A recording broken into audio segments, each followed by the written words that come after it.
Anies itu rumahnya di gang. Saya ke rumah Anies itu mobilnya nggak bisa masuk. Ini rumah Anies Baswedan sekarang ada di gang. 5 tahun jadi gubernur DKI dengan hampir 100 triliun anggaran, dengan 3.000 triliun PDRB. Bagaimana orang seperti itu ya dianggap dia itu dapat apa? Enggak, Anies tidak dapat apa-apa. Dari semua pekerjaan dia 5 tahun itu, dia tidak punya 500.000 hektar tanah seperti Pak Prabowo. Dia itu menjadi orang miskin kembali, tidak punya uang untuk mau kampanye dan lain-lain. Ini adalah seorang guru. Ya, ini rakyat harus tahu. Kalau Pak Prabowo baru sebentar jadi Menhan, udah punya 500.000 hektar lahan. Ya, ini sorry ya, ya. Ini soal rakyat dapat apa. Jadi menurut saya sosok ini perlu dicatat. Saya pernah diundang Pak Anies naik sepeda ke Kali Hitam di belakang Sentiong sana, di belakang Senen. 1 jam kita naik sepeda. Ngapain nih gubernur naik sepeda asap-asap sore-sore? Sampai ke sana, Pak Anies itu ketemu ibu-ibu yang ngurus PAUD. Ada namanya tamat RPTA.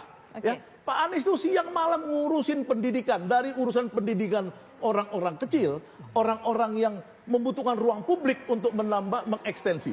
Ya, orang-orang miskin di Eropa, saya pernah jadi orang miskin di Belanda. Kenapa saya itu tetap sehat di sana? Karena pemerintah itu memberikan ruang publik, ya, taman-taman besar dan lain-lain. Ini dilakukan Anies supaya anak-anak PAUD ini, anak-anak kecil ini tidak kehilangan ruang publik. Jadi jangan di rumah gang sempit dan lain-lain. Ya, pada tahun 2022, semua orang gubernur loyal pada Jokowi. Dia menaikkan upah kurang dari 1% waktu itu. Anies menaikkan 5,1%. Upah boleh dilihat. Dan Anies berhasil meyakinkan pengusaha-pengusaha itu, Anda itu udah kaya, kenapa Anda tidak mau berbagi kepada orang miskin? Buruh-buruh, akhirnya sekarang hampir semua buruh mendukung Anies Baswedan. Yang ketiga, ya, kita tahu bahwa, ini 3 lagi. Singkat saja Bang.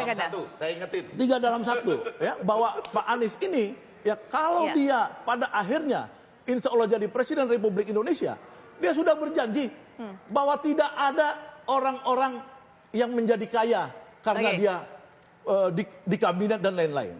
Orang-orang yang ini adalah orang-orang yang betul-betul harus berjuang untuk rakyat Indonesia itu bisa menjadi kaya. Itulah janji Pak Anies.